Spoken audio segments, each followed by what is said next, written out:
Janganlah kita menjadi serupa dunia ini, namun berubahlah oleh pembaruan budi. Selamat pagi, salam damai sejahtera untuk semua kita dimanapun kita berada. Saya mengajak kita untuk merenungkan firman Tuhan dari kitab Mazmur pasal yang ke-73, ayat yang pertama sampai ayat ke-5, kemudian ayat 13, dan ayat 17 sampai ayat yang ke-20. Demikian bunyi firman Tuhan. Mazmur Asaf. Sesungguhnya Allah itu baik bagi mereka yang tulus hatinya, bagi mereka yang bersih hatinya. Tetapi aku, sedikit lagi maka kakiku terpeleset, nyaris aku tergelincir. Sebab aku cemburu kepada pembual-pembual, kalau aku melihat kemujuran orang-orang fasik. Sebab kesakitan tidak ada pada mereka, sehat dan gemuk tubuh mereka. Mereka tidak mengalami kesusahan manusia, dan mereka tidak kena tulah seperti orang lain. Sia-sia sama sekali aku mempertahankan hati yang bersih, dan membasuh tanganku tanda tak bersalah. Sampai aku masuk ke dalam tempat kudus Allah, dan memperhatikan kesudahan mereka. Sesungguhnya di tempat-tempat licin kau taruh mereka, kau jatuhkan mereka sehingga hancur. Betapa binasa mereka dalam sekejap mata, lenyap habis oleh karena kedahsyatan. Saudara-saudara yang terkasih, dalam ayat-ayat ini pemazmur Asaf menggambarkan kecemburuan dan iri hatinya pada saat melihat orang-orang yang sangat berhasil dalam hidup mereka, padahal mereka tidak takut akan Tuhan. Dalam ayat ketiga dia mengatakan, sebab aku cemburu kepada pembual-pembual. Kalau aku melihat kemujuran orang-orang fasik, sebab kesakitan tidak ada pada mereka, sehat dan gemuk tubuh mereka. Mereka tidak mengalami kesusahan manusia, dan mereka tidak kena tulah seperti orang lain. Pemazmur Asaf mengamati saudara-saudara, bahwa orang-orang yang hidupnya tidak takut akan Tuhan, justru kelihatannya sangat berhasil dalam kehidupan mereka. Apa saja yang mereka kerjakan sepertinya selalu berhasil. Apa yang mereka rencanakan senantiasa berhasil. Harta benda mereka berlimpah-limpah. Dan sepertinya mereka tidak pernah mengenal mara bahaya dalam kehidupan mereka. Dan kemudian perasaan iri hati dan cemburu mulai muncul di dalam dirinya. Dan ketika dia mengizinkan iri hati menguasai dirinya, ada sesuatu yang rusak dan berubah dalam kehidupannya. Apakah itu? Ada dua hal yang rusak dalam diri kita kalau kita mengizinkan iri hati menguasai hati kita. Yang pertama, iri hati akan merusak ketulusan hati kita di hadapan Tuhan. Ayat yang pertama mengatakan demikian. Sesungguhnya Allah itu baik bagi mereka yang tulus hatinya, bagi mereka yang bersih hatinya. Pada awalnya, pemazmur Asaf hidup di dalam ketulusan hatinya kepada Tuhan. Dan di dalam ketulusan hatinya, dia mampu memandang Tuhan sebagai pribadi yang baik, pribadi yang mengasihi dirinya. Tetapi, ketika kecemburuan dan iri hati menguasai hatinya, cara pandangnya berubah. Dia tidak mampu lagi memandang Tuhan sebagai pribadi yang mengasihi dirinya. Dia menggambarkannya dalam ayat yang kedua. Tetapi aku sedikit lagi maka kakiku terpeleset, nyaris aku tergelincir. Orang-orang yang hidup di dalam iri hati digambarkan sebagai orang-orang yang hidup di tempat-tempat yang sangat licin. Artinya, sewaktu-waktu kita bisa terpeleset dan jatuh.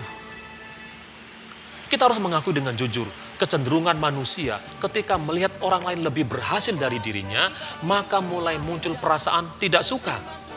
Dan kalau kita terus-menerus memelihara perasaan tidak suka, maka kita dapat terpeleset dan kemudian kita jatuh di dalam dosa membenci. Tanpa alasan yang jelas, kita membenci orang yang lebih berhasil dari diri kita. Bukankah dosa membenci adalah dosa yang sangat serius di hadapan Tuhan? Dan bukan hanya itu saja saudara-saudara. Yang kedua, iri hati bukan hanya merusak ketulusan hati kita, tetapi mulai merusak iman dan percaya kita kepada Tuhan. Dan itulah yang dialami oleh pemazmur Asaf. Dalam ayat yang ke-13 dia mengatakan demikian. Sia-sia sama sekali aku mempertahankan hati yang bersih, dan membasuh tanganku tanda tak bersalah.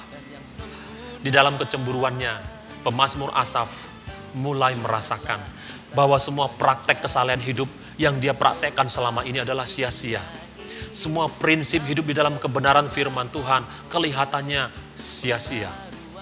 Bukankah kita seringkali mengalami hal yang sama?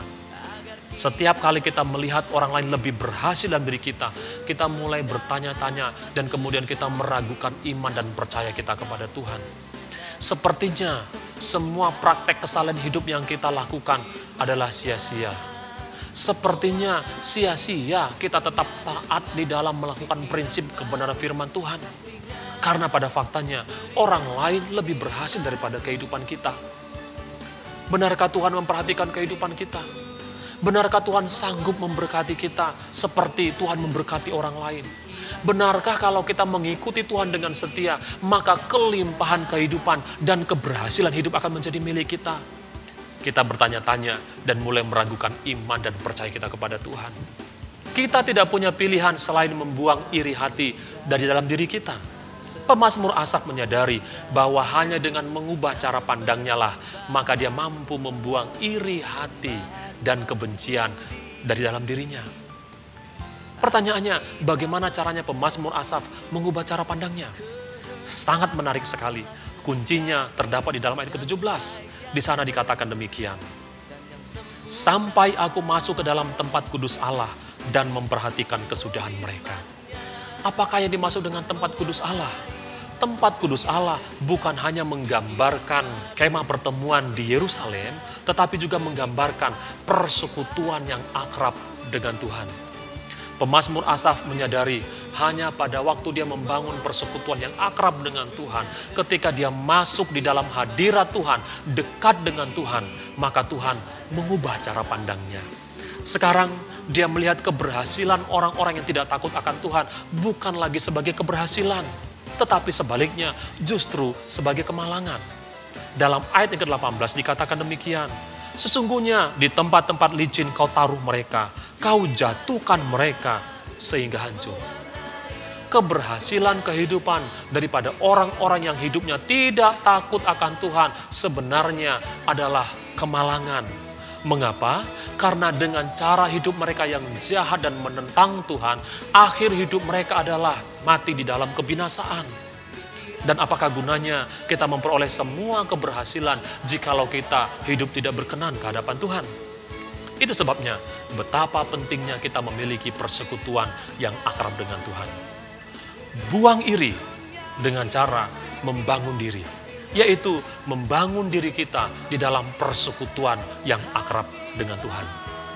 Pemazmur Asaf sekarang memiliki kesukaan hanya dekat dengan Allah saja. Ayat yang ke-28 mengatakan demikian. Tetapi aku suka dekat pada Allah. Aku menaruh tempat perlindunganku pada Tuhan Allah, supaya dapat menceritakan segala pekerjaannya. Ini menjadi pelajaran yang sangat berharga bagi setiap kita, bahwa hanya dengan hidup dekat dengan Allah, hidup di dalam persekutuan yang akrab dengan Tuhan, kita mampu terbebas dari iri hati dan kebencian. Membuang iri hati dengan membangun diri kita, membangun persekutuan dan kedekatan kita dengan Allah. Tuhan akan mengubah cara pandang kita, memberikan sikap hati yang benar, memberikan cara pandang yang benar, yang pada akhirnya menuntun kita untuk bertindak dengan benar dalam seluruh kehidupan kita. Percayalah, Tuhan menyediakan keberhasilan untuk kita.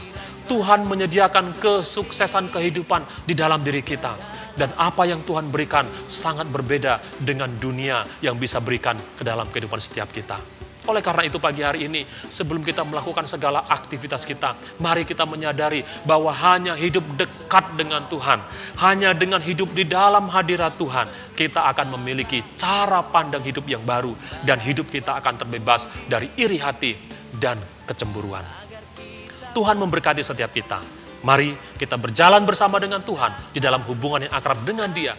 Tuhan akan menolong kita untuk mencapai semua keberhasilan kehidupan kita. Tuhan Yesus memberkati. Amin. Firman-Nya mewarnai dunia dengan pikiran